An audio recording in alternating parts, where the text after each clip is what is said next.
Okay, awesome. And we are rolling. Okay, hi, how are you doing, guys?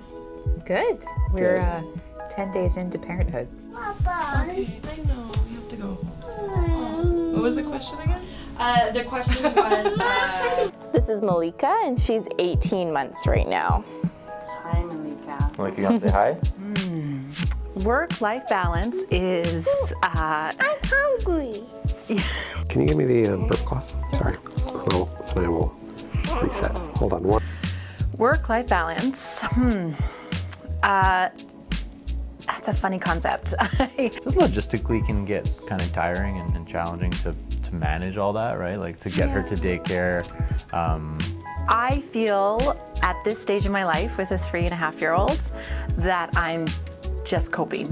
Because there is no daycare and it's really hard to find and it's always a constant juggle and struggle, so. I think Vancouver is known as a very unfriendly city to families. So my name is Madeleine Shaw, and I am the founder and board chair of Nestworks Workplace Society. In Vancouver today, less than 40% of all the demand for childcare is being met. So we have 60% of parents who are basically stuck without childcare. And that, of course, has massive economic implications. It's also extremely frustrating and stressful. It's just basically inhibiting families from functioning optimally.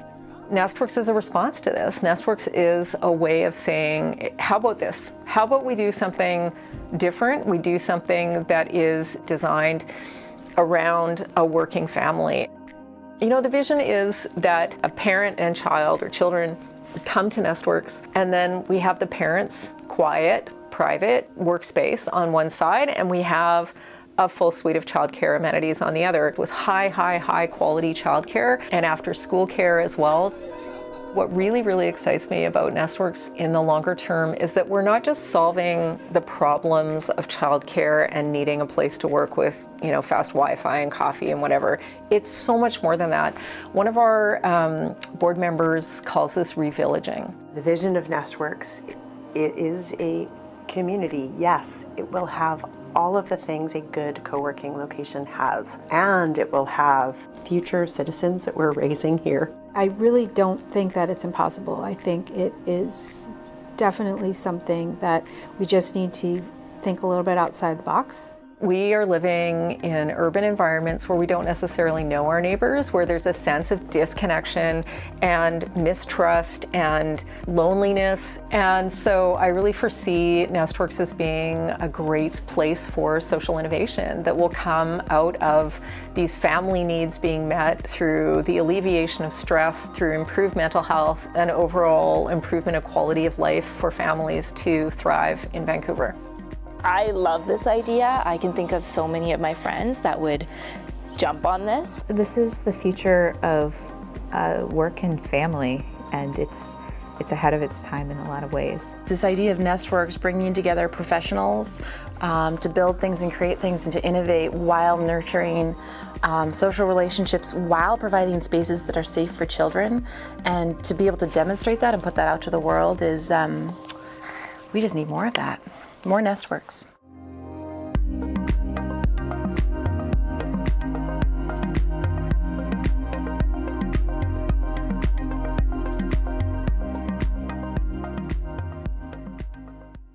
Great. Thank you, Dylan, for making that happen for us. Really happy to welcome you all here this evening. My name is Vanessa Richards, and it's my pleasure and privilege to be your host this evening. If you are happy to be here, can I get one of these? Right. If you've come from another meeting, can I get one of these? Whoa. All right. If you've just woken up because you're somewhere across the world, can I have one of these? Anybody? All right. Okay, well, great. Where I stand and greet you from in Mount Pleasant in Vancouver, this is the homelands, unsurrendered, unceded, of the Musqueam, the Squamish, and the Tsleil-Waututh people. It's my hope in our time together that we can have the kind of conversation and intentional connection that will earn us the privilege of being here go somewhere recognizing and repairing the relationships and helping to feed the emerging ones that we know are going to make the difference for the well-being of the land and the people. So I greet you with a great, relaxed and happy heart on this beautiful day, spring in Vancouver. Just before we tuck in, I want you to, wherever you are in the world, just take a nice breath in and see if you can smell anything spring-like. Maybe, like me, you have some daffs in the house or hyacinths in another room. Just take a listen to what you can hear outside your window.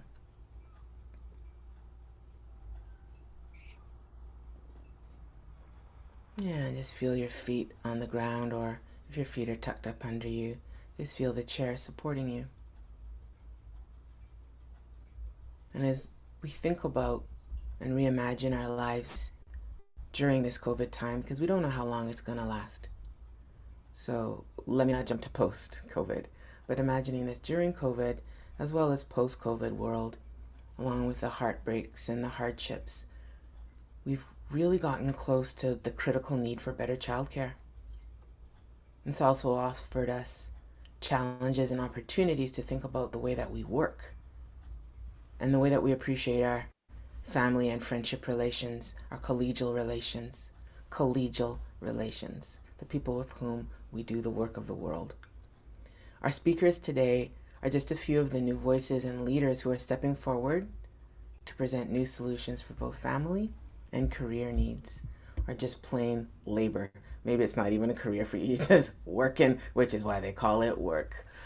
Now, just a few housekeeping things. The way that our time this evening is going to work is that we'll be hearing from Minister Katrina Chen.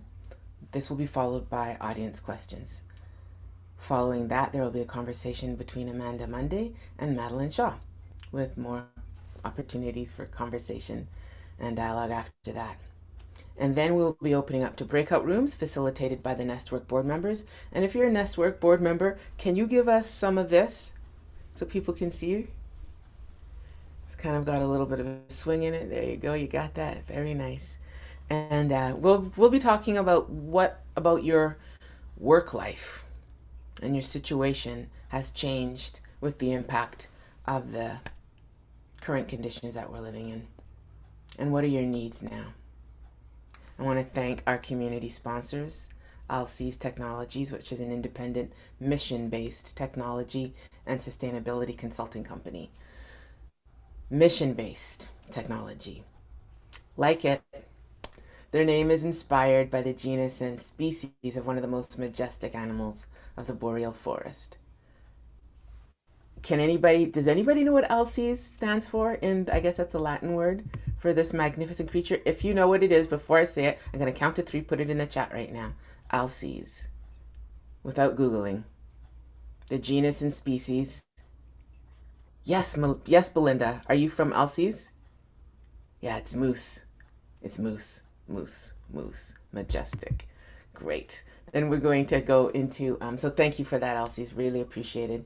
The Women's Enterprise Center is also a nonprofit organization devoted to helping BC women start, lead, and grow their businesses. Grow like a young buck in spring with his moose horns. And we'd like to invite the Women's Enterprise CEO, Jill Earthy, to share a few words with us now. Thank you very much, Jill. Welcome. Thanks, Vanessa. An amazing act to follow. So honored to be here. I'd like to say as a friend of Madeleine, as a champion of this, but also many of you I recognize from years ago when I had an initiative called Mom Cafe, where we had events and we brought women together and brought their kids there together too. And so I just so believe in this movement and the future of work. But I'm here on behalf of Women's Enterprise Center. As Vanessa said, we're here absolutely to support women entrepreneurs and their unique growth paths. So Vanessa, I love how you positioned growth, but I think it's really important to note that we're all about embracing the strengths that we have as women, and not to fix the women or fit into new or traditional ways, but to really embrace the strengths of women entrepreneurs so we can grow and thrive. So we're happy to be here as a support, as a partner, and look forward to continuing to champion this great work and supporting all of you. So if you need anything at all, just let me know.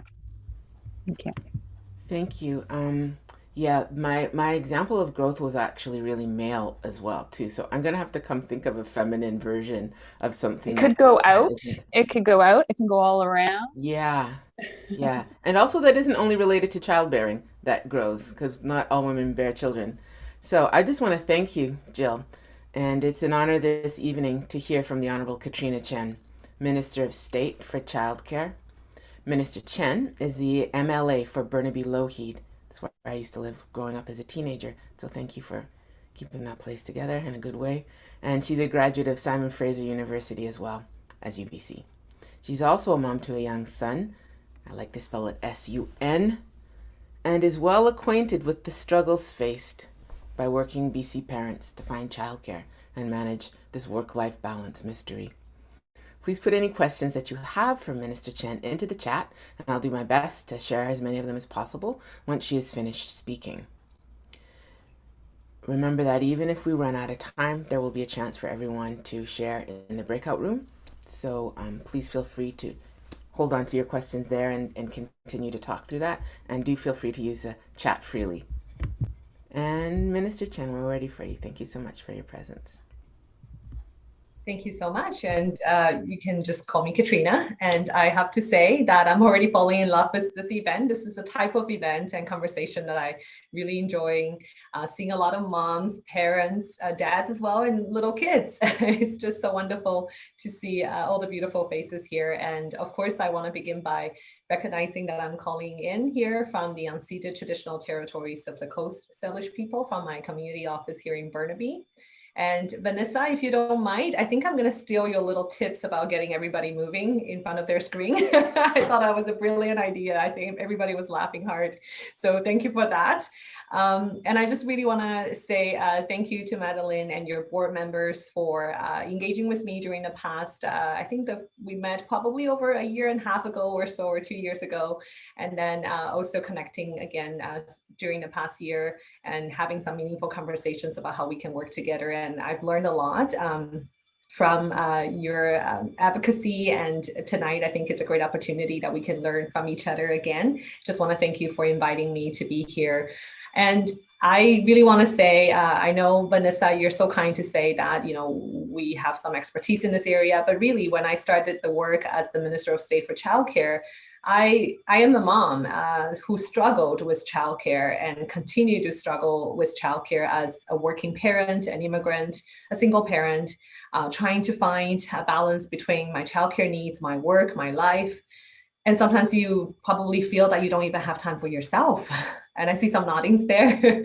It's just such a juggle that you have to try to balance everything. So I think the idea of trying to find creative solutions to meet the needs of parents and the critical needs to have a universal, inclusive, affordable, quality early learning and care system is so important to our families, for parents to be able to continue their work, to contribute to our economy, and also for our young children as well. So they have the opportunity to access equitable early learning opportunities. And I was thinking about the theme tonight about revillaging. That word really brings me back to my childhood memory of how I remember growing up. My parents were always busy with their work, did multiple different type of jobs. I was pretty much raised by my grandmother, who lives in the community where there's tons of other grandparents, uncles and aunties. I grew up in Taiwan, so we call everybody uncles and aunties and cousins and brothers and sisters. It's part of our culture. And I grew up with children similar age, and sometimes the families would help each other with childcare needs. And I also remembered how my mom, she did different type of small business. She she had a restaurant for a period of time, and I would be running around in her restaurant or hiding in the back room. And then she also tried, I don't know how she do so many jobs, but she had a beauty salon for a period of time, I remember. And when I was young, I loved lying on the bed and she worked with her customers. And then you think about how, parents for generations have had different type of childcare struggles. And, we had our experience, and now we as parents have our experience, but the community continues to change, and the need for childcare continues to change all the time as well. If you look at right here in BC, in our context, that a lot of parents and families have to work multiple jobs to make the ends meet when they're dealing with high cost housing cost, affordability issues, high childcare cost. Childcare can be more expensive than your housing cost a lot of times, especially when you have more than 2 kids. That could be a family struggle. So how do we work together as government, as communities, to rebuild that sense of village, that network of support, to make sure parents have solutions to be able to juggle between our childcare, our work needs. That is something I think we have to work together, and we have to continue to work together.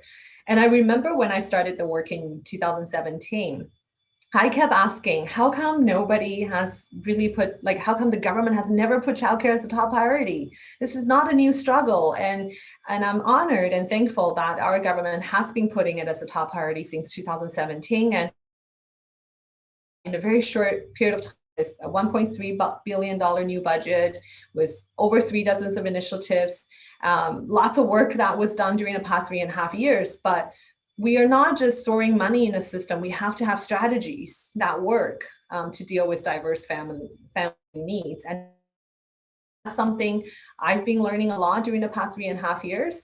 And I want to continue to learn, as we, of course, has made some progress in a short period of time, but there's so much more we have to do before we can fully have a system. We didn't start with a system. It was pretty much patchwork, as I would always describe it. But how do we put a focus on childcare and early learning, focus on parent needs, focus on what our community needs, and to build an inclusive early learning and care system that is affordable, high quality, and that works for all families in BC. And that is something I'm passionate about, and I want to work with you. I want to learn from you. But it is critical. I can talk a little bit about how for example, yesterday I had a provincial, territorial, federal meeting with all the other ministers across Canada. Different provinces has different strategies, and BC could be the second province after Quebec to create finally a system, even though we're still very late to create that system. But one thing that really hit me yesterday was that some provinces are still thinking about maybe patchwork or investing here and there, whereas I think it's so critical. We need a national childcare plan, and we need here in BC to build a comprehensive strategy that focus on what we started, which is affordability, to bring down the cost of childcare for families. Currently, we have about 35,000 families that pay $10 a day, and different type of families pay different amount. We have different measures that we're testing and see which one works the best, and how do we build a new, better future funding model. And we can make childcare affordable, but we also need to create spaces and continue to make sure there are enough spaces to meet the demands, and different type of spaces. We've accelerated the creation of childcare spaces. We've funded about 20,000 in the past 3 years. But that's not enough. There's more demands. And how do we partner with communities? For example, when you think about the ideas of village, I always see, for example, school grounds as a perfect place where we can build more opportunities. When parents drop off their older kids, the younger kid can go to the childcare. It's a sense of community. You can interact with other parents at the school. But also other public grounds, or at a business, more employer-driven childcare. We've piloted and worked on some projects that we can work with employers that is at a work site to address the needs of different hours of work, different type of work. So those are all ideas that we have to pull together and continue to build diverse spaces that meet family needs. And we know we cannot build a system without early childhood educators. One thing that we've learned is that quality of childcare is key when you're building a system. High quality, safe childcare is critical, and we have to support the work of early childhood educators to be able to meet that quality. So we have rolled out over a dozen initiatives to support wage enhancement, bursary programs, workforce support, but we're still we're still adjusting, we're still improving along the way. So conversations like this would be very helpful as we come together as a community to build that village. And I think an idea of having a workspace where you can have your child access childcare and early learning, someone can look after your little ones while you focus on your work, and also connect with other parents who share that workspace is going to be huge. And hopefully, personally, I may use that service as well as I continue to struggle with childcare. So I just want to thank you for the opportunity, and I look forward to your questions. Thank you. Okay, great. Thank you so much, Katrina. And I think this is a fair time to say Gung Hai Fat Choi to everybody, and wishing everybody a solid way to experience the new year, the coming of the ox. And I think the ox has a lot in common with women. Yeah, pushing through. And yeah, just really grateful to be in a culture where we're starting to acknowledge the presence of everybody's cultures and celebrating the times that matter with each other, and finding ways to just be with the times that matter for all of our neighbors. Katrina, as by your request, I do have one question for you right now, and I'm also willing to take some more in the chat if any others come through. This one's come through. And the question for you is, what do you see as the most promising options for innovative, flexible childcare solutions today? The most promising options for innovative, flexible childcare solutions. There are a lot of ideas. It's hard to rank them and decide which one is the best. I've seen employer-driven childcare that really works for different hours of work. For example, the Vancouver horse race course. That is actually one of our prototype sites that their workers sometimes have to work from 4 or 5 o'clock in the morning, that they're able to make sure they accommodate the workers' needs to adjust their hours based on employer and employees' needs. So that's a really good example I can think about. There are, family childcare, for example, that has served so many communities across the province. Not every community has the ability to put together a big center with tons of spaces. Some families and some communities really count on smaller providers. And a lot of centers are run by a well-trained early childhood educator. There's a lot of different ways. And I think tonight is really the opportunity as we see how Nestworks has this idea of creating a workspace plus childcare. It's pretty similar to employer-driven childcare, but with flexible hours and flexible type of care. We do have a type of childcare called occasional childcare. That is one of the licensing type, but currently it has some restrictions. In terms of, because it's easier to create, the standards is a bit lower. So Madeleine and us, we had a great conversation about that and see how we can look at current licensing rules. Is there a middle ground or somewhere we can look at to create a new type of more high quality, but also childcare type with flexibility? So I'm actually really open to any ideas. Of course, our poor ministry staff has to take the ideas back and work on them, but it's great to hear those ideas to be able to move on. Yeah, sorry, thank you. Thank you, Katrina. And that ties into our next questions, which I'm going to put together. And this is, and it's just moving. Let me get back to it here. Thinking about, we're curious if you could say more about how the province is exploring flexible alternative options to childcare. And inside of that, I'm wondering if there's a conversation with, other politicians, other governments globally that you're taking inspiration from, or that you're in conversation with, that you're seeing examples either across so-called Canada or in other countries in the world where you're seeing advances that we could think about. And who is doing all of this work for you? Is it just your one small team? And what is the best way to support you in getting some of that research done? I would say that everybody's doing the work together.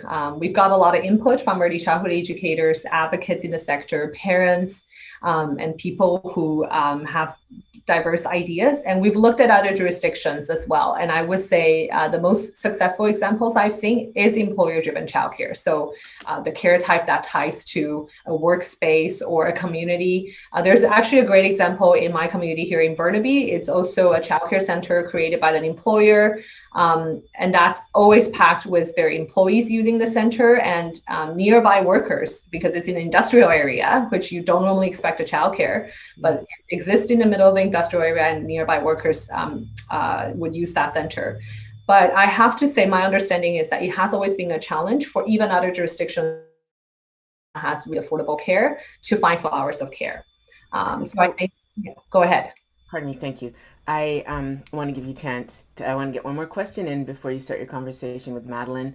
And I know some of these questions will be addressed in the combo with Madeleine, but I want to ask you this one that's come in that I have seen very little covered when we talk about childcare, and this is about the measures being considered to encourage equitable parenting responsibilities across genders.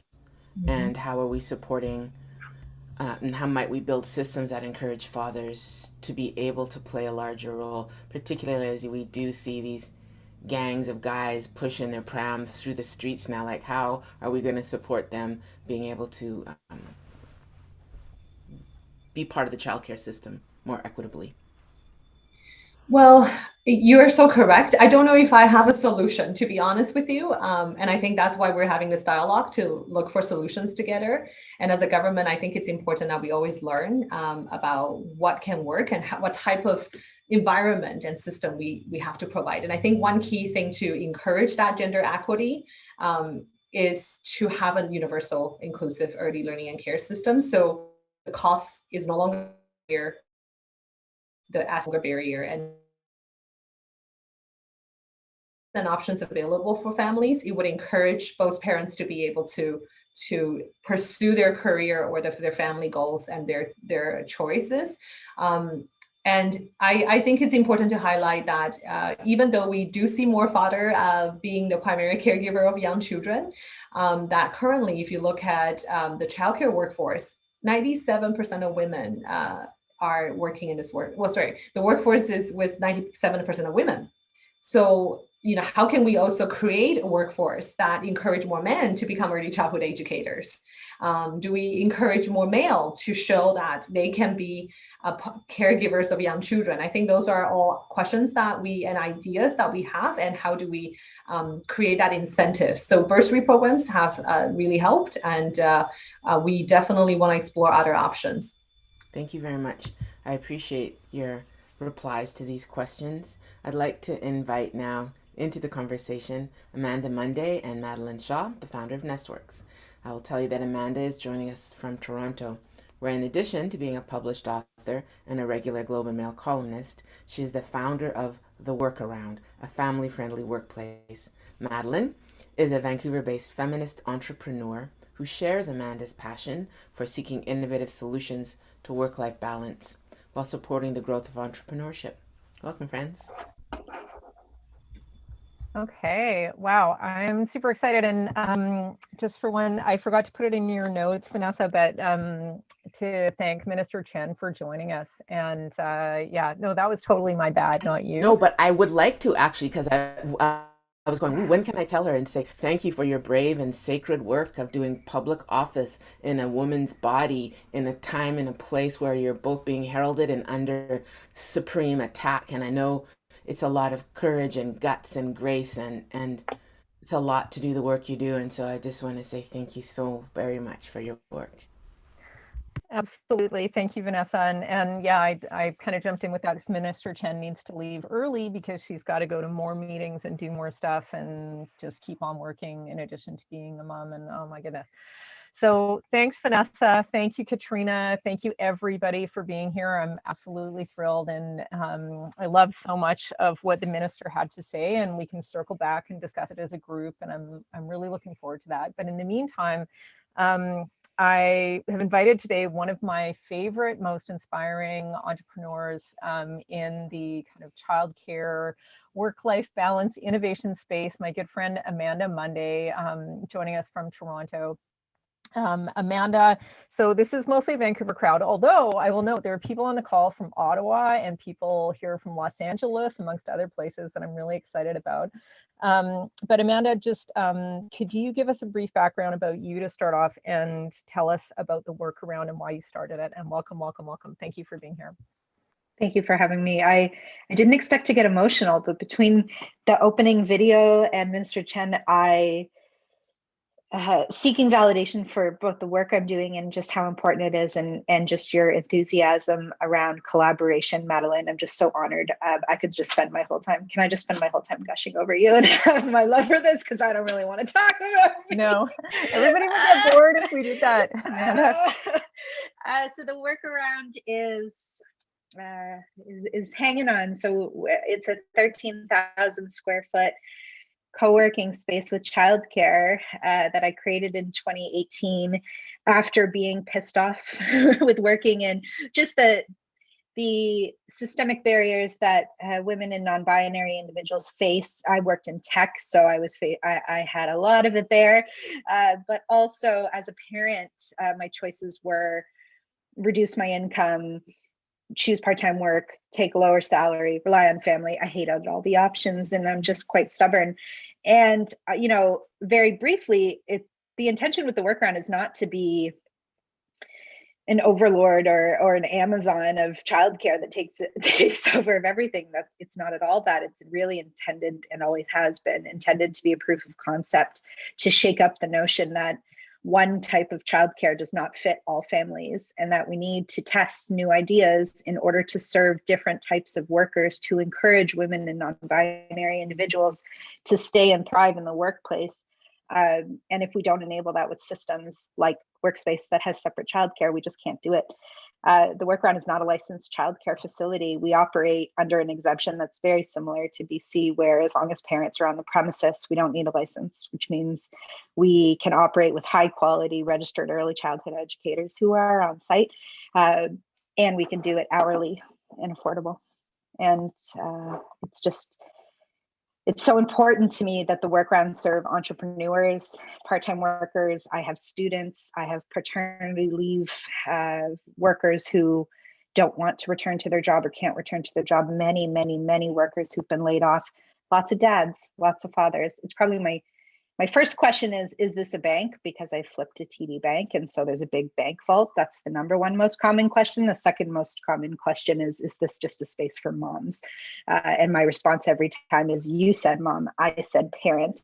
Dads are not only welcome, but they're encouraged. The sooner we encourage and normalize fathers coming to the workaround, taking the brunt of childcare, stepping away from their career trajectories that are in many cases enabled for them to be easier, the easier it will be for women to get to that same place. I would like to turn it around though, Madeleine. And I would like you to tell everyone on this call a bit of your background professionally, and let's just connect the dots between the workaround and Nestworks. Let's share what Nestworks is and where your inspiration came from, and maybe what stage are you at right now? Thanks, Amanda. Yeah, totally. So for folks I haven't met yet, I would say I'm kind of an all-purpose feminist social entrepreneur, and have created a few ventures. The one I'm best known for today is known as ISLE, which is short for Period Isle, and was formerly known as Luna Pads. We specialized in natural menstrual products, and been doing that for a long time. But interestingly, that actually led to Nestworks, because in the early 2000s, my business partner Suzanne Siemens and I were having kids, and we were kind of stuck in a way. I mean, we at the time, maternity leave was not a thing for business owners. It just wasn't available in any way, shape, or form. No benefits, I guess. In the government's wisdom, the idea of being a business owner wasn't something that a mother would do. I'm not sure, but anyways, it wasn't happening. There were only 5 of us on staff. We just had to work, honestly. And so we had 3 kids between the 2 of us within the space of 5 years, and we just kind of hacked it together. And by, my parents were part of it, our staff were part of it, and we relied on each other. Like, we literally physically brought the children to work with us. And it was really eye-opening. Like, it was something I'd never seen that before. I'd never witnessed children in a workplace ever. And it was interesting because it opened my eyes to the fact that it's such a profoundly false social construct, the idea that work and family absolutely must be separate, like in people's minds. And then we get all stressed out about work-life balance, because we're, the world has been designed to keep them so separated. And then we struggle to manage that. And it's like, what's the mystery here? Like, when the world is not designed to support working families, then of course it's extremely stressful. So it was kind of driven, like the seed was planted through a very raw experience that went on for several years that I loved. It was a joy to have the kids at the office with us. We practiced extended breastfeeding, and we, had just I think it really gave something to the kids as well. Like, I think it really gave them a different idea of what work was at the early stage. I think a lot of kids imagine work as something that steals their parents from them for 10 hours a day. And it's this kind of negative thing that is distant and separate. So the genesis of Nestworks was born at that time. And then the idea just wouldn't leave me alone. Like it just kept sort of showing up, and I kept telling other people that they should do it, for example, a lot. And then finally in sort of late 2016, early 2017, the penny kind of dropped that I should stop telling other people to do it. And I got together with some friends, many of whom are on the call, Hilary Hennigar and the other excellent Hilary Mandel, Michelle Hoare. And we got together and formed a nonprofit society and decided to really work on the idea, and have subsequently been joined by some other excellent board members who are on the call today. And so to bring it fast forward 3 years, we started with a series of community engagement events like this, but in real life, and then worked up to having pop-up events, which you saw in the video earlier. And the last one that we had was on February 22nd. And then everything kind of went quiet after that because of COVID. And now we're gearing up. And trying to kind of recalibrate and reconnect with people and just sort of see what's up, and how we can serve the community in this as we enter the post-COVIDian era, let's put it that way. And we're as excited and as energized as ever. Thank you so much for asking. Okay. Now here's my question for you, Amanda, is what is ReVillaging? Katrina Chen had an interesting answer to this. What's your concept of ReVillaging? What does it mean to you? Yeah, I've been thinking about it a lot since I saw that you named this event ReVillaging. And we've talked about this before around being energized. For me, in one word, I say it's an invitation. It's an invitation, an opportunity, not just from a business perspective, though I think there's ample, abundant opportunity for more people to seek out the work they want to do and need to do, but an invitation to just restructure what work has looked like. Just as you're saying, this idea of work being a place adults go to, and it's sort of a drag, we have a lot of connotations of childcare in that way. It's expensive, it's inaccessible, it's this place we have to seek it out in order to work. We're all any of us with young children at home in the pandemic are pained by having to add childcare on top of work. ReVillaging to me is an invitation to say, we can do this much better, much, much, much better. If there is anything that I'm grateful for as a gift from the shutdown, your last pop-up was in February. I was last at the workarounds on March 13th, before we reopened, but in a totally different way. I don't think we'll ever again have to explain why services like the workaround or Nestworks are needed. I don't think we'll ever, it was only 10 months ago, a year ago, I was attending meetings like this, explaining why the workaround is important. I don't have to do that anymore. Everybody gets it. You get it. We need a way to work, and we need our children to be engaged and have access to early learning opportunities and socialization. So I could give a much longer answer. The fast one is, it's an invitation. Join us. Let's do this differently. Let's look at who has access to work opportunities and the barriers in place. Like, the thing about childcare that makes me the most angry is it's so fixable. Let's fix, this is a fixable problem. There's a pretty good recipe for how to do it, how it doesn't work. Certainly there's nuance, certainly there's cost, certainly there's barriers, but we can start to get at this. I would ask you the same question, Madeleine. What does ReVillaging mean to you? Yeah, it's a beautiful term, and it was actually coined by Hilary Hanegar, who's one of our founding board members, who's on the call. And I don't know where she got it from, but it just kind of landed for all of us. We're like, yep, that's what we're doing. And why it resonates for me is because I guess I just believe in pre-industrial society that work and family life weren't really that separate. Like they just couldn't have been. Like, you know, you would have had your home and maybe somebody had a weaving thing going or a blacksmith thing going or raising animals or whatever is going on. And it was all one.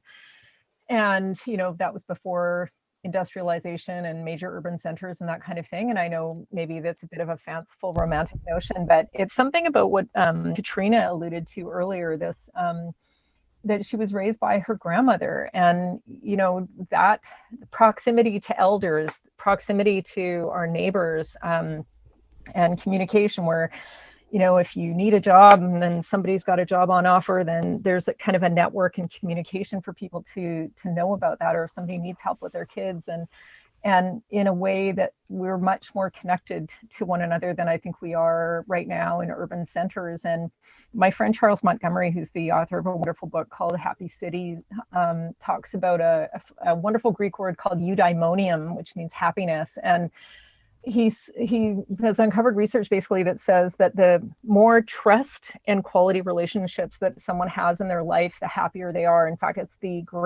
trust is the greatest indicator of happiness. And to me, that it just implies like a whole new way of approaching connecting with community. And that's why Nestworks, to me, as I explained in the video, is about so much more than just solving the problem of Wi-Fi and my kid. And it's about connection. And so yeah, that's why we're using it to kind of move forward. So Madeleine, yes, Madeleine, you had asked me to reply to think about this concept of revillaging as well too, and yes. I want to pull in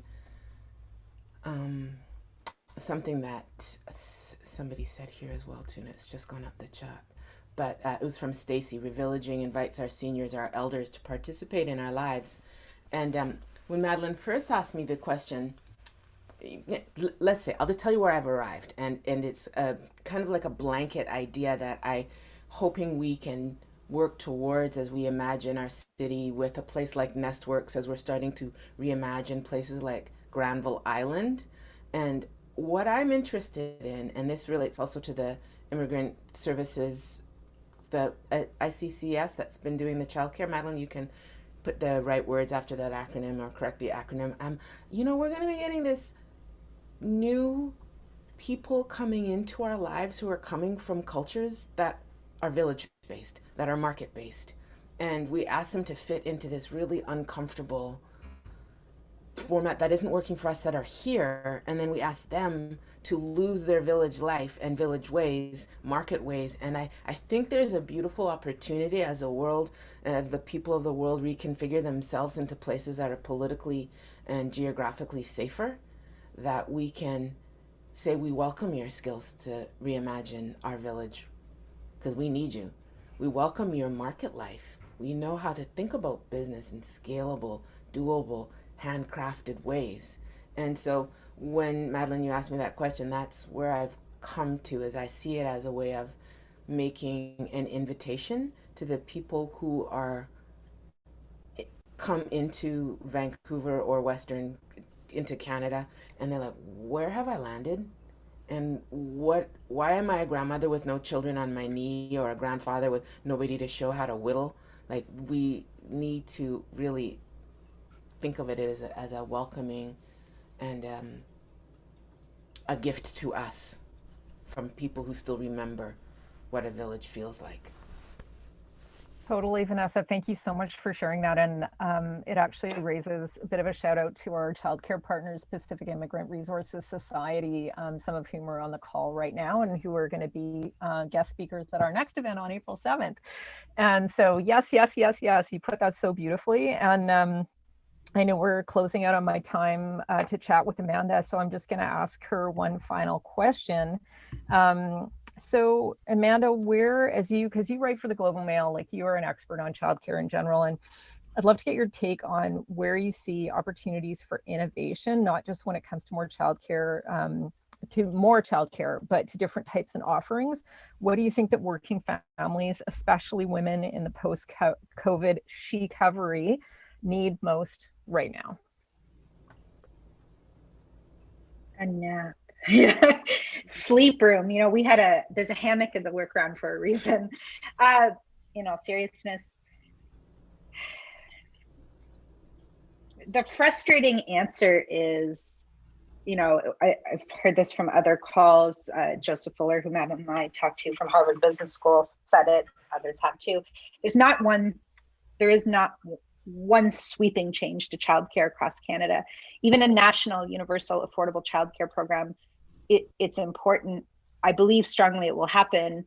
There's complexity at the provincial level. And even when that rolls out, we will still have huge portions of our country who a universal childcare program, it doesn't meet it. Part-time workers, healthcare workers who are working 24 hours, like there will be how do we get a large group of people covered by a universal program, and then who will we be leaving out? Who will land on the margins of that program? That is an opportunity for innovation now. I think a barrier that's happening, I've heard it at the employer level, especially when you think of corporates and Fortune 500, the big companies in Canada with the money to make change yesterday. I really think they're sitting on their hands and they're saying, let the government figure it out. Government's rolling out a universal childcare program, so let's not think about this. Well, that's wholly unacceptable for a whole bunch of reasons, but the main reason is that the program is not going to replace you putting through an employer-driven program right now, or if nothing else, advocating for one and using social capital. The other thing is that small business, neighborhood, community spaces, local spaces will always be important, regardless of what a federal program looks like, regardless of what a corporate employer-driven program looks like. There are opportunities for ReVillaging, for neighborhood, for community care that blends niche work focus even. I would love to see the workaround is considered a niche co-working space. I'd love a niche on a niche where it's artists in the same sector and their children, and then we have like the accountant workaround with all the finance nerds and their babies, right? And like, how cute would that be? So I think the idea of collaboration over competition and abundance over scarcity, there is so much need. There is so much opportunity for wealth generation, for early childhood educators who can do more, should be paid more, who can start businesses. I really think we need to look at ways to generate wealth in a sector that needs it as a complement to whatever rolls out on the public side, not as a band-aid or a temporary solution to it. It's kind of a long answer, but I think there's 3 questions that I would like you to get to before we allow people to probably get to their dinner. And this next one relates to the comments that you're making right now. And I'm wondering if you could talk about, when you mentioned artists and accountants, there's a question here from Maggie Knight about models that work for knowledge and office workers aren't going to work for all sectors. So accessibility is about more than affordability, and what are you thinking about that in terms of various models for different kinds of sectors? And I've got another question that'll tag onto it, and then we'll close with one more. The second question is, and have we talked to children in these sectors about what works for them? Yes, great. Parents. That's a great question. So I'm going to, this is a bit simplistic and a bit silly, but I think it's apt. I've been thinking about it a lot over the last 2 weeks. The comparison of childcare as a workplace amenity or right, the same way we think of lunch rooms and break rooms. So I looked it up. Employer labor laws say you have to offer breaks. You're regulated in terms of how many hours of work, how many breaks, cross sector, lots of different rules, but we've established we have to offer breaks. There actually is no regulation around the lunchroom, the facility, only that you have to offer breaks. But we've established that a lunchroom of some kind will exist in all kinds of different workplaces, whether that's a hot plate and a coffee at a Honda dealership, or a Google chef in-house with, you know, endless meals that really the subversive goal is get people to stay in the office and not go out. We've established the range of break room and lunchroom offerings in order to enable work. I want to ask that everyone consider childcare as just as simple as that. Yeah. Like, if there is just simply a childcare room at every workplace scaled to the size and the needs of the demand. So if you just might need a hot plate, or you need a Google campus for childcare, and that's going to depend on money, on your employee demographic makeup, on the needs, but the idea that we are overcomplicating a lot of pieces of it. And this is completely separate from early learning and access to early education and brain development for children 0 to 5. That is an important conversation, and it is completely separate. And to that point, thank you very much, Amanda. I'm wondering if you could say something about how this relates to some of the comments that Laura Saimamoto has been putting in, and in particular around the regulatory frameworks in cities and building codes. And I know Minister Chen is doing their work, but we are confronted with so many policies that don't help us. And has there been work, or are there teams of swaths of policy people out there that are going to help reframe the opportunity for every place to have the equivalent of a break room without being, you know, shackled by regulations? You know, okay, sounds so, everyone's afraid of hurting the babies, right? And we're all afraid, oh, these regulations are in place for a reason because the children, we must not hurt the children. And yet our regulation is hurting the children and the barriers in which we can roll out innovation in childcare. So it's a bit silly.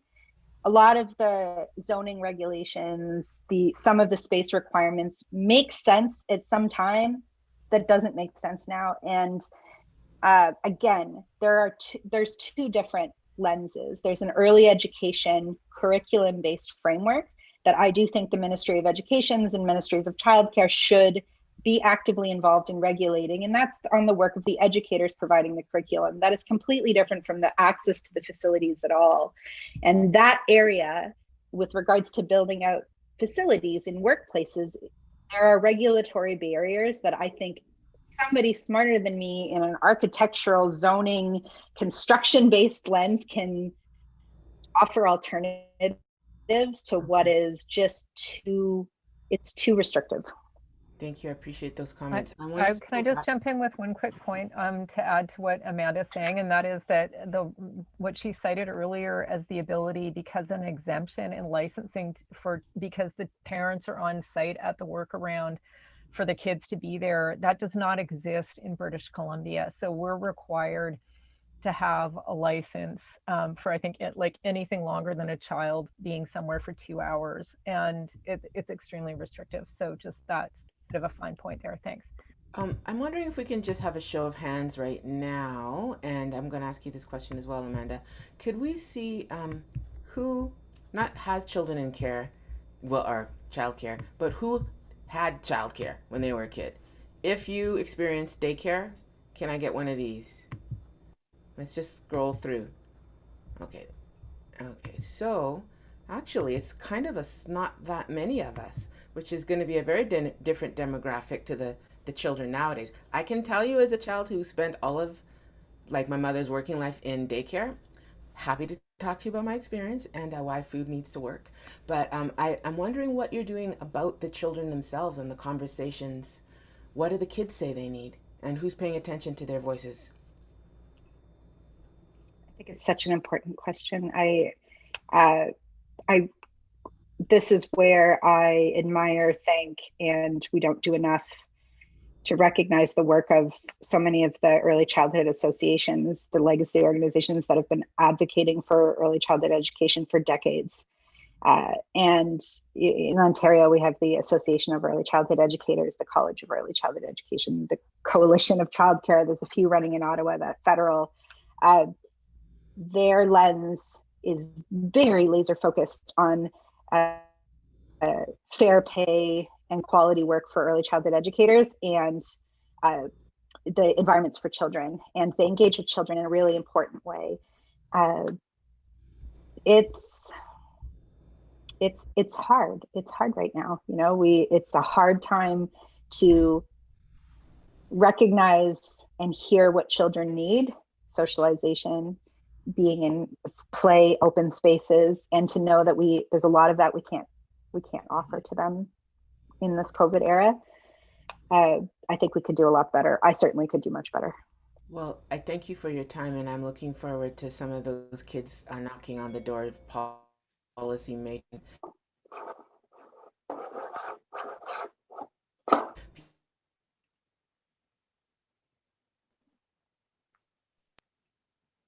People you need that you would like.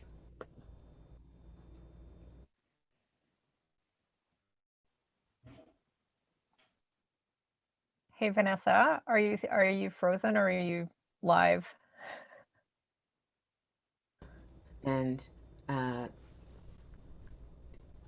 you see me now? Can see me now. I see. I should just also bring your attention to we do have a child in this conversation. That's Blue Davis in the background with Katie and Jacob, who are also going to be, like, if you haven't already connected with them and the work that they do around co-working spaces and certainly around childcare, they're a great resource to talk to as well. And Madeleine, take it away. Okay, well, I think there's so much more that we could keep going, but according to the kind of run of show that we've created, I think it's time to move on to getting into, because like even just watching the chat. Well, first off, thank you, Amanda. You are, as always, compelling and knowledgeable and passionate and amazing, and I just love listening to you. And if I wasn't already busy being me, I think I'd want to be you. And so yeah, just thank you so much for making the time and joining us from Toronto, and just keep doing what you're doing, because it makes a huge difference. Thank you. Thank you. Totally. Okay, so now it's time to sort of turn things over to everybody else. There's a lot of activity in the chat. I was just asking somebody to save it so I can read it later, because I haven't been able to follow it. Because I've been listening to him. Save that, Madeleine. Yeah, that's going to happen for sure. So, but the idea with the next chunk of time is to we're going to be divided into breakout rooms, and we are going to the topic that we have selected as a group. And Vanessa, do you have it in front of you? Yes, I do. The question is how has your situation, work life, changed during COVID, and what are your needs now? So yeah, so what's going to happen is that we're going to have, I believe, 4 breakout rooms, and each breakout room is going to be staffed by a Nestworks board member who's going to act as a moderator / facilitator, and somebody who's going to take notes, because we want to know. We had a vision for Nestworks before COVID, and then COVID happened, and we want to understand what people need now and maybe how that's different than what we knew before. And also just give people a chance to just share whatever's on your mind. There's a lot of really powerful thoughts and insights that people are sharing in the chat. And so, yeah, this is really an opportunity to re-village in the form of getting to know one another, and also for the Nestworks team to try and amp up our value proposition for all of you by getting a little bit of firsthand user feedback on what people's lives and situations look like right now. And the question is now in the chat, and so if you want to just look at it with your own eyes and then consider it as you go into the chat.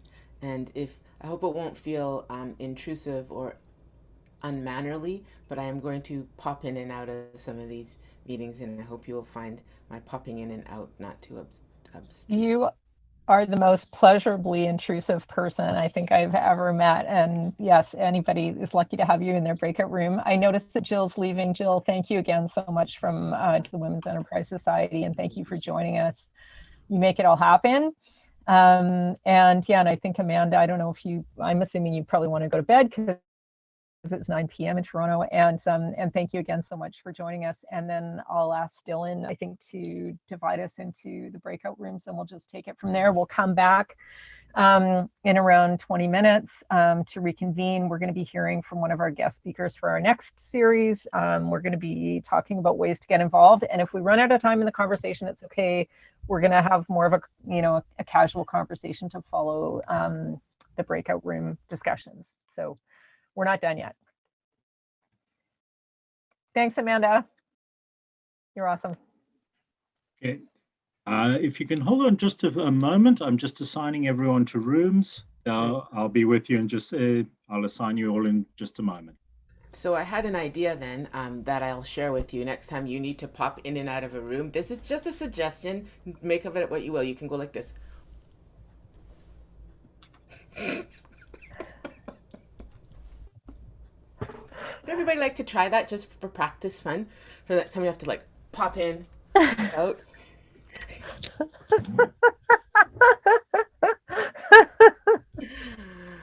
Oh, you are silly. So good. That's what take care so of good. How to self-regulate, how to take care of your own needs. I think Zoom meetings, yeah, need more silliness, need more random, spontaneous, desk bobbing or whatever that was. Yeah.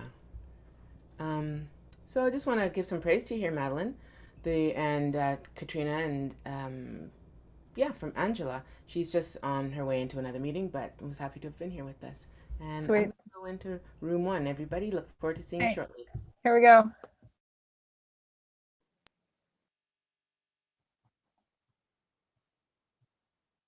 From a mental health perspective. So what I'd be looking for, especially when we think about revillaging and hopefully in getting back into space, is there's childcare, but then there's also kind of minding ideas and minding aspirations. And I think there's an opportunity for these teams to learn alongside and be accepted for who they are, despite maybe if they're sitting on their phone, they might be sitting next to someone who can talk to them and inspire them to do or be an entrepreneur or whatever it might be, whoever the person is that they're sitting next to. So I'm really interested in a lot of that kind of more osmosis mentorship versus kind of a set schedule type thing. And I'll talk a bit about that too later.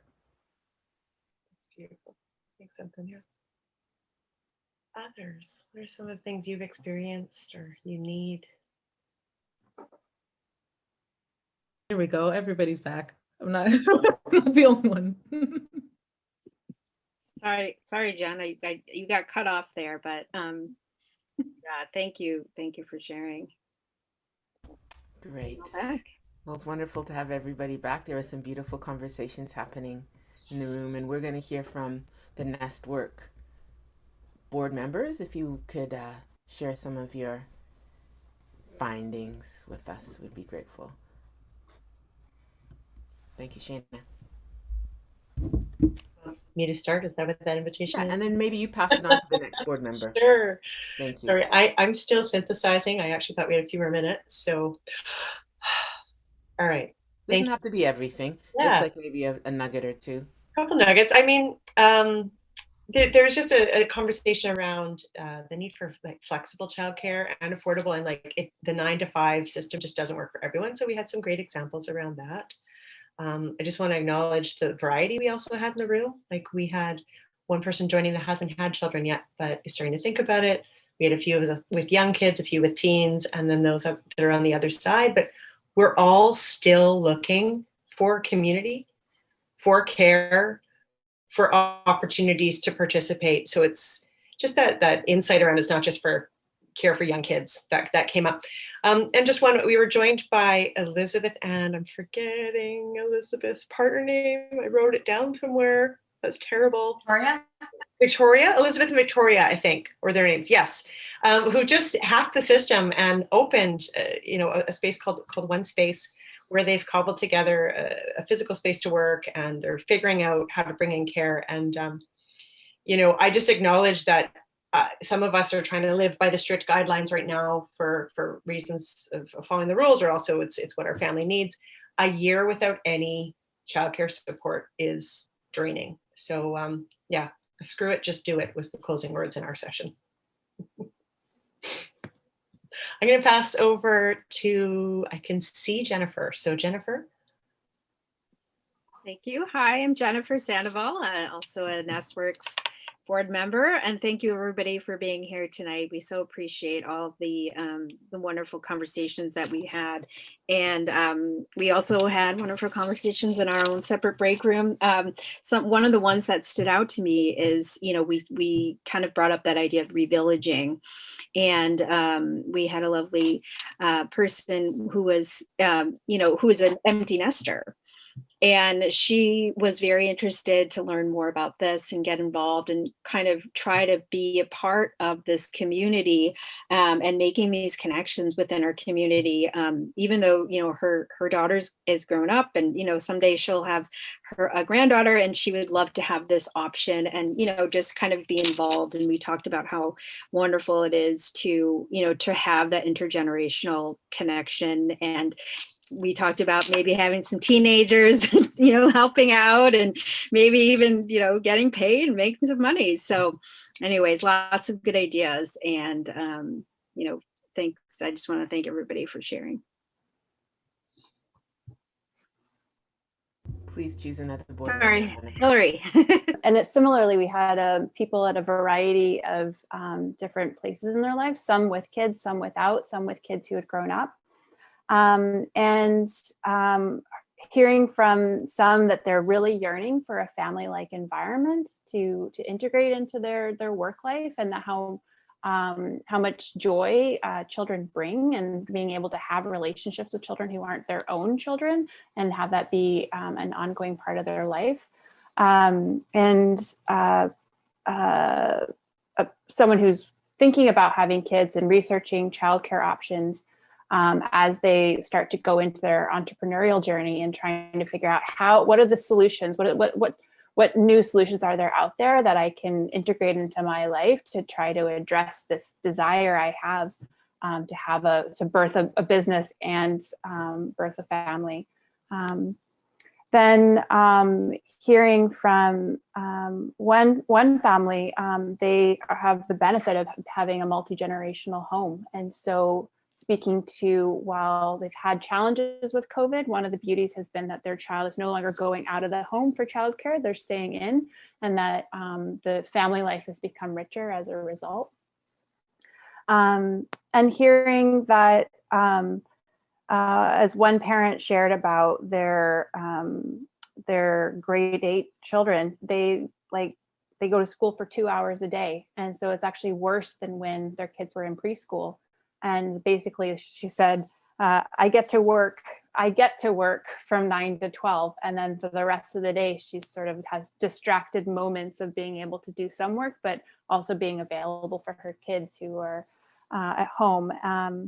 And speaking to that time between 3 to 6 p.m. for many school-age parents, where what do you do with your kids? And that childcare can be quite precarious, because offering someone 3 hours a day of work, it's not enough for a lot of people. So it's hard to find someone who can stay and be there for the long haul. And so the constantly trying to rehire someone new for that stint, I totally resonate with that, especially now with COVID. Like, my mom's been carrying the load of that 3 to 5:30 p.m. shift, and she's frankly burnt out and has asked for a break. So now my partner are trying to juggle that. And so that really resonated with me for sure. And there were several actually folks in there who didn't have kids, but who were really trying to understand what these innovative solutions are, and they had different ways in which they wanted to be part of the solution, and were really coming with their listening ears. So it was a great conversation. Dana, do you want to share about your conversation? You heard, but we had a mix of people, differing backgrounds, differing ages as well for the childcare. The initial theme was that, not having an actual physical office to do work, right? Like having to share your office environment with a child or with another spouse or partner that was also now working from home. How does that dynamic impact, your work environment, and how it's hard? talking about the restrictions, the barriers that exist with creating a care center, a daycare, and how there seems to be a disconnect with the differing regulation bodies. But it was brought up that there is a working group in the city of Vancouver, which was really great about trying to coordinate all those different regulating bodies together, but just more addressing,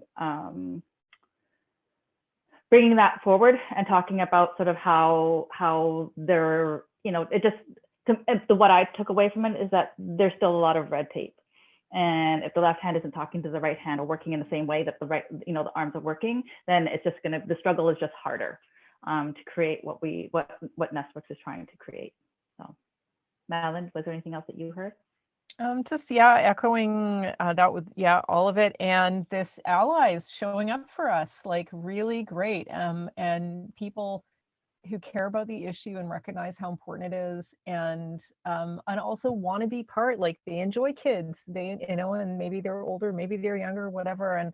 And so when I think about like our kind of user profile, it's like, yes, obviously the parent, and obviously the children, and obviously the ECs, and just the whole, but it's the whole spectrum. It's like, if we're going to revillage, it is everybody.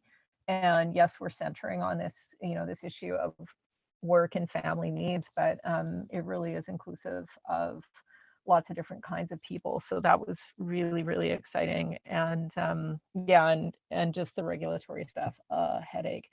So anyways, very productive, very positive conversation with some really wonderful people. And so who else does that leave? I think that's Hillary, Jennifer, Shayna, Dana, Jessica's left. I think that's it for the board. Okay, great. So we're going to move along then to the please reach out to hello@Nestworks, which I'm putting in the chat right here, friends. This is an opportunity to sign up for the newsletter, to follow Nestworks on social medias, complete the survey on the website, and they're welcoming volunteers and maybe even teenage volunteers. Yeah. And so our next event will be taking place Wednesday, April 7th, 5 p.m. to 6:30.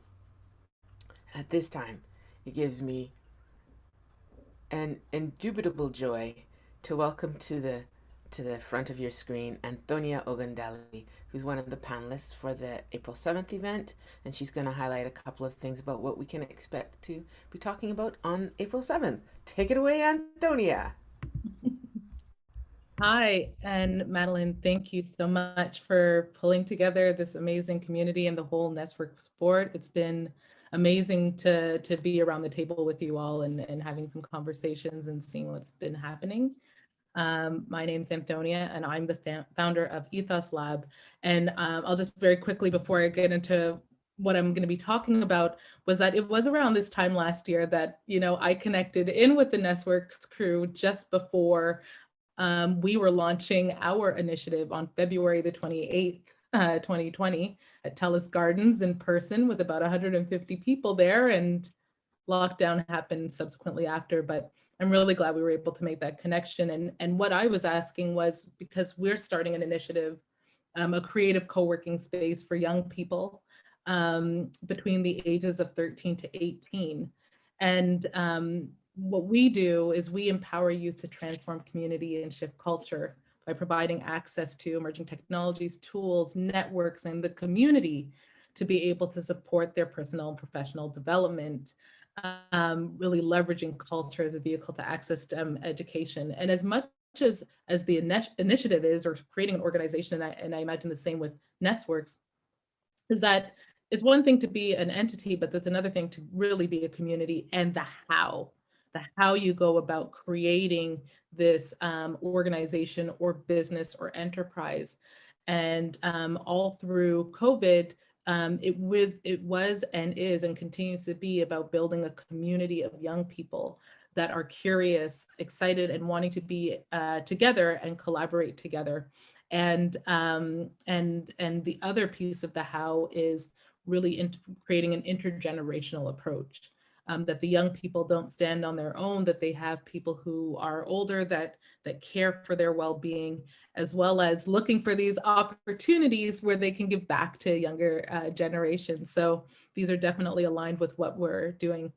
One of the key parts of Ethos Lab is that we actually operate at the intersection of tech and digital and physical space, because that's where our young people exist. I was talking to a couple of parents the other day, and I explained to them, your kids, all of you in the room, interact with other kids as avatars more than they do as people kind of face to face and having conversations. And that means a lot when we start thinking about what the future of work, what the future of community, what the future of connection looks like. And I think, and so for some of the things that I'll be talking about is, what does it mean to build community at that intersection, bridging the digital divide for parents, to understand kind of the way that young people are building community. Again, looking over my shoulder, my daughter's shoulder during June of last year, and seeing her participate in a Black Lives Matter rally in NBA 2K, let me know that I was living, that we were in a different world. And so that's one of the conversations I'll have. I'll also be talking a lot about how we engage young people, not just in understanding what their needs or wants are, but really co-creation at the core, that they're the ones creating the community and leading the community. And finally, like, what does ReVillaging look like in that context? What does it mean to bring in, people who are older, and again, people who are younger, to again wrap around and create that holistic experience. And I should really say the actual one more point is that we're centered on the humanity of the Black experience. And it's funny, when I think it was someone else who had said this earlier on in the conversation today, that when you bring up this concept, some people are like, I don't really know what you're talking about, or will this work? And then COVID hit, and you're like, oh, I get it. That was what happened when we were starting Ethos Lab, in saying that we're designing and ensuring that we're centering the needs of Black youth, but it is for all youth. Was that people gave me like cross-eyed, like, I understand Black kids will be there, like, will my child be safe? I don't know if they'll feel included.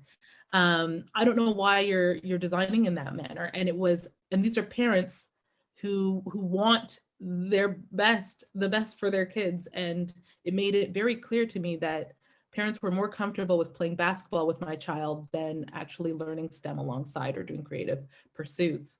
And when unfortunately what happened with George Floyd, the world started opening their eyes to what I would say is the culture of community. So if we don't actually interrogate the culture in which communities are built on, we could end up perpetuating and creating the same issues that we've had in the past. And so we decenter white supremacy from our whole context. And because we have to, and because we understand and have seen the consequences when communities, politics, policy is all built on these different on that premise. So I encourage, as we think about creating community and revillaging, and start thinking about decentering, deconstructing, and disrupting some of these cultural narratives and cultural constructs that our community has been based on. So that's what I'll be talking about in a few words, and maybe we'll do it in Atlanthos, which is our social VR space. If there are any, couple of promotions. If there are any teens or tweens, if any of your parents are teens and tweens, please join us. Feel free. I'll put it in the chat. We are in the midst of a major fundraiser. And so I'm going to put that in the chat as well. We have a launch event happening in our social virtual reality space on Friday. Love you to come out. We have a panel about inclusion in STEM, which is on February 19th. But more importantly, if you have that capacity to give, we could really use some funds right now. So I appreciate the time to share these few words, Madeleine, and thank you for this. Yeah, thank you so much, Antonia. I really appreciate what you bring to this conversation, and I really want to thank you for talking about your fundraiser. I know many of us have given to organizations that support the movement for Black lives, and we've prioritized how we can begin to think about whiteness as not the only that whiteness and liberating us all from it is an opportunity for us all to get free.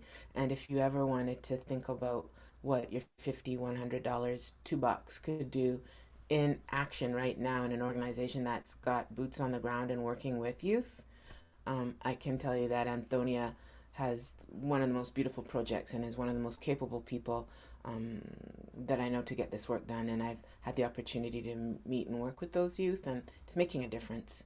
And it's making a difference in a way that I think we can all participate, even if you don't have cash money right now. I know she would be happy to discuss with you other ways that you can bring support to this, if you will, an Afrocentric cultural space that all children will be welcome to. And this is how we start to re-village a world where whiteness isn't the go-to for everybody, and children of European descent feel as equal as children of Sudanese descent and Taiwanese descent, and they can all look at each other like, I see you, right? That's what we're working towards. So thank you, Antonia. Thank you. And at this point, we are going to close this event from Madeleine. And this, what else should we say about this? We're going to have some open-ended Q&A for those of you that would like to stick around. So this is the, Madeleine will give the official closing, and then if you want to hang out in an informal way and be in conversation, Madeleine will be your host for that. And I would like to take this time to thank you, Madeleine, for the good work at hand here and your fortitude, grit, and grace to bring this to bear. And thank you if you'd close us out. Thanks, friend. Well, thank you. And yeah, that was really amazing. You are always such an extraordinary leader and holder of space, and just your presence always makes me feel better, and I'm a better person thanks to you. And also, Antonia, thank you for sharing about Ethos. We cannot wait to learn more, and I think we're also going to be, the other panelists will be someone from the Pacific Immigrant Resources Society, who are our childcare partners. So just deliberating on who from that organization will be joining us, but that's on April 7th. Super excited to have another conversation. And yeah, so I just wanted to thank again, Vanessa, obviously, Katrina, Amanda, and everybody sort of behind the scenes. So we've had a couple of great volunteers, Jenna and Maya, our board members, Jennifer, Hillary, Shayna, Dana, and Jessica, and also Sandra Namoto, who's kind of the total behind the scenes Nestworks person, for just making everything perfect. And did I mention Dylan for handling our tech? And yeah, no, it's just, I feel really great, and just happy to hear from anybody. I know that, you know, maybe speaking in a breakout room isn't always super comfortable, or the chat or whatever. Just, we'd love to hear from you. So thank you to everybody who was able to come tonight. I know we're over time, but I personally am happy to stick around for a few more minutes. I'm sure some of our other board members would love to as well. And just, yeah, I really want to thank you all for your time and attention this evening and your interest in re-villaging. Want to re-village with you.